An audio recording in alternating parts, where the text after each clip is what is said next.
Hello student, स्वागत है आपको अपने YouTube channel unique maths study में। आज के इस वीडियो में हम प्रश्नावली 3.1 के क्वेश्चन नंबर 6 और क्वेश्चन नंबर 7 को सॉल्व करने वाले हैं, क्योंकि पिछले वीडियो में हम लोगों ने क्वेश्चन नंबर 2, 3 और 4, 5 को सॉल्व किया था।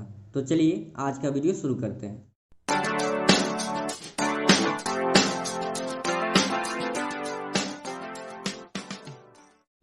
क्वेश्चन नंबर 6 है, यदि दो वृत्तों के समान लंबाई वाले चाप अपने केंद्रों पर क्रमशः 60 अंश तथा 75 अंश के कोण बनाते हैं तो उनकी त्रिज्याओं का अनुपात ज्ञात कीजिए।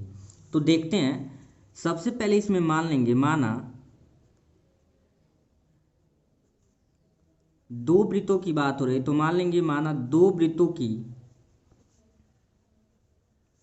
त्रिज्याएं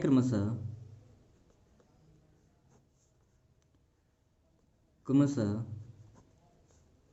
R1 तथा R2 हैं एवं चाप क्रमशः L1 तथा L2 है। याद रखेंगे, चाप को हम किससे डिनोट करते हैं? L से। तो दो वृत्तों की बात हो रही है इसलिए L1 और L2। चूंकि कह रहा है क्वेश्चन में यदि दो वृत्तों की समान लंबाई वाले चाप, चूंकि दोनों वृत्तों के चाप क्या है? समान है। समान लंबाई मतलब समान है। तो जब दोनों वृत्तों के चाप समान है, इसका मतलब ये हुआ कि L1 इज इक्वल टू क्या होगा? L2 होगा। L1 इज इक्वल टू क्या होगा? L2। और आगे क्या कह रहा था कि जो केंद्रों पे 60 अंश तथा 75 अंश, तो एक को मान लेंगे थीटा वन मान लीजिए 60 अंश है, और दूसरा जो वृत्त है उसका एंगल मान लीजिए थीटा2, जिसको हम मान लेंगे 75 डिग्री। तो लिखेंगे, हम जानते हैं कि, या फार्मूला आप जानते हैं क्या होता है? Theta is equal to L by R. Theta is equal to क्या होता है? L by R. This implies, अगर हम बात करें तो यहाँ पे पहला वृत्त ले तो इसे लिख सकते हैं θ1 is equal to L1 by R1। This implies, यहाँ से इसको हम बनाना चाहें सूत्र तो ध्यान दीजिए, R1 इज इक्वल टू क्या लिख सकते हैं? R1 इज इक्वल टू लिख सकते हैं R1 θ1, ऐसे कर लीजिए, R1 θ1 is equal to L1। This implied at L1 is equal to, L1 को पहले लिख रहे हैं, अब वैल्यू पुट करेंगे यहाँ पे। R1 का तो हमको पता नहीं है, R1 रहने देंगे, इंटू θ1 की वैल्यू पता है क्या है आपका? 60 है। तो इसे मान लेंगे इक्वेशन फर्स्ट। इसी प्रकार से अगर हम देखें, लिखेंगे इसी प्रकार हम जब दूसरा अगर वृत्त लेते हैं तो उसमें लिखेंगे θ2 इज इक्वल टू, क्योंकि फार्मूला ही होता है θ equal to L by R, यानी कोण बराबर चाप बटे त्रिज्या। ये किस में आता है? रेडियन में। तो ये होगा L2 बाई R2। क्या होगा? L2 by R2। तो हम क्रॉस मल्टीप्लाई अगर करते हैं तो यहाँ से फार्मूला क्या है? L2 का निकाल लें हम, आप चाहो तो नीचे भी लिख सकते हो। L2 का फार्मूला बनाए, L2 इज इक्वल टू क्या आ जाएगा आपका? R2 into θ2। R2 इंटू क्या आ जाएगा? θ2 आ जाएगा। ठीक है, तो इसे हम मान लेंगे इक्वेशन क्या? सेकेंड। इक्वेशन मान लेंगे सेकेंड। हमको चूंकि त्रिज्याओं का अनुपात निकालना है तो लिखेंगे समीकरण 1 भागा समीकरण 2। समीकरण 1 और समीकरण 2 को आपस में क्या कर दीजिए? भाग कर दीजिए। क्योंकि देखिए, इसमें R2 है, इसमें R1 है, तो θ2 की वैल्यू यहाँ पे आपको पुट कर देना था। ये यहाँ पे मैं लिख दे रहा हूँ, R2 इंटू ये क्या हो जाएगा? θ2 की वैल्यू ऊपर आप देखेंगे तो 75 डिग्री है। यहाँ पे θ2 हम क्या माने थे? 75, तो रख देंगे यहाँ पे। तो ये इसे मानेंगे इक्वेशन सेकंड। ठीक है, ये R2 into 75, L2 equal to R2 into 75। तो L1 by L2 is equal to होगा R1 into 60 by R2 into 75। इसको आप क्या कर सकते हो? काट सकते हो। तो इसे अगर हम 5 से काटते हैं तो 5 एकम 5, 5 दूना 10, 12 हो जाएगा, और 5 एकम 5, 5 पचे 25, यानी कि क्या आ जाएगा? R2 into 12 by R2 into 15। इसको हम क्या कर सकते हैं? फिर काट सकते हैं। इसको आप काटेंगे 3 से तो 3 चौको 12 और 3 पाँचे 15। ठीक है, और यहाँ पे चूंकि दिखा देंगे बिकॉज हम जान रहे हैं L1 इज इक्वल टू क्या है, L2 है। ऊपर आप कह रहे हैं कि दोनों वृत्तों की जो चाप है वो क्या है, समान है। तो यहाँ पे हमको करना क्या है, ध्यान देंगे, यहाँ पे जो बचा था L1 और L2 की दोनों वैल्यू सेम है। L1 और L2 हम लिख देंगे, क्योंकि चाहे L1 की जगह पे L2 रख सकते हैं, चाहे L2 की जगह पे L1। तो हम लिख दिए L1 और L2 की वैल्यू भी कर दिए आपका L1 कर दिए, ठीक है। क्योंकि यहाँ पे दोनों ऊपर हम दिखाए हैं कि दोनों का चाप समान है।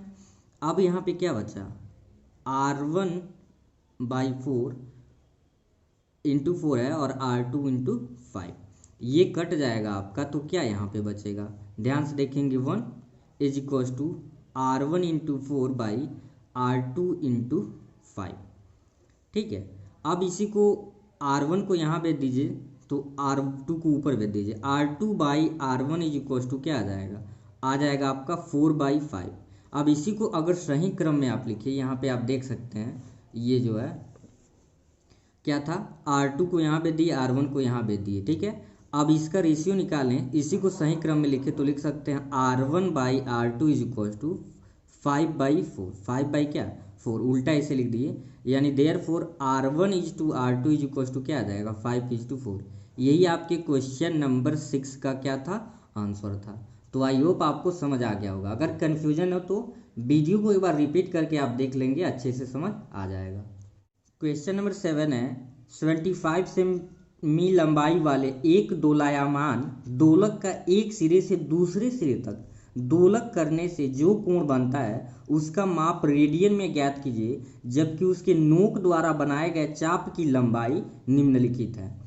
तो बहुत सिंपल सा है, देखेंगे इसका सॉल्यूशन।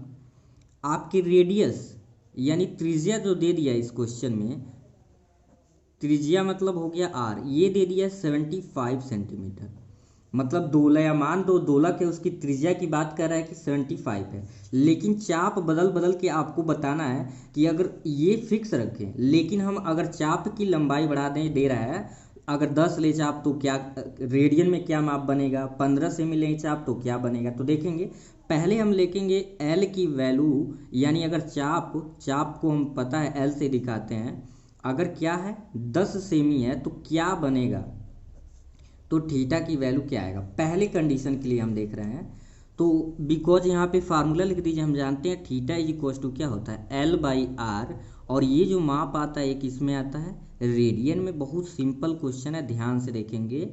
L की वैल्यू कितना है, L की वैल्यू आपका क्या है, 10 है, और R की वैल्यू वही हमेशा सारे क्वेश्चन में फर्स्ट सेकेंड थर्ड तीनों के लिए लेना है।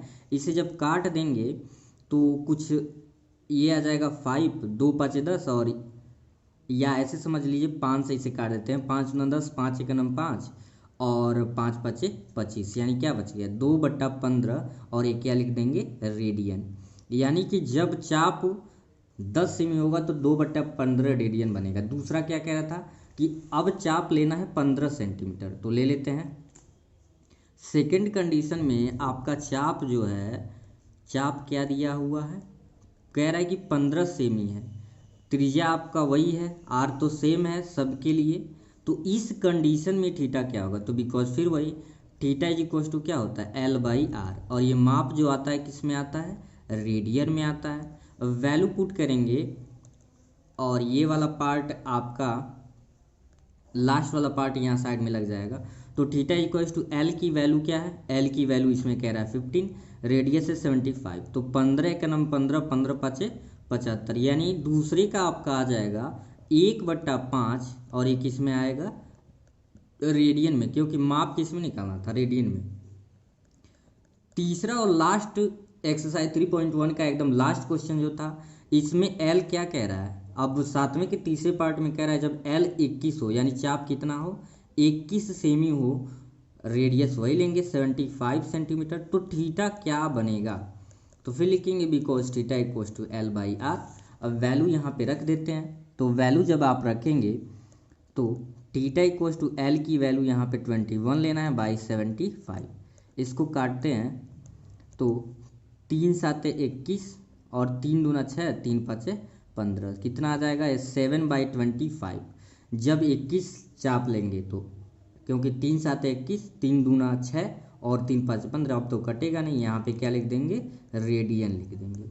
ये आपका क्या हो गया, आंसर हो गया। तो आई होप ये दोनों क्वेश्चन आपको बहुत अच्छे से समझ आ गए होंगे। आज के वीडियो में सिर्फ इतना ही, फिर मिलते हैं नेक्स्ट वीडियो में, तब तक के लिए थैंक यू।